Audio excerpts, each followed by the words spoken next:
আজকে আমার দুটো কেকই ব্লু কালারের মধ্যে ছিল। এই দুটো কেকই যদিও আমি একই দিনে অর্ডার পাইনি, কদিন আগে আর কদিন পরে ছিল। আসলে দুটো কেকই ব্লু কালারের মধ্যে ছিল এবং ডেকোরেশনটাও আমি ব্লু ফ্লাওয়ার দিয়েই করেছি।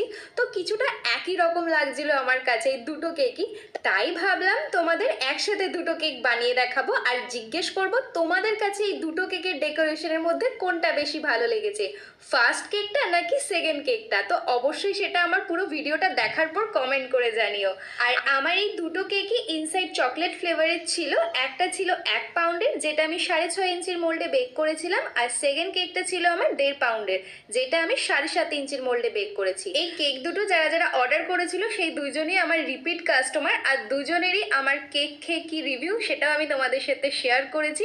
আর শেষের যে রিভিউটা সেটা আমার কাছে সব থেকে বেশি ভালো লেগেছে, সেটা তোমরা ভিডিও শেষে রিভিউটা পড়লেই তোমরা বুঝতে পারবে যে কেন আমার কাছে এটা এত ভালো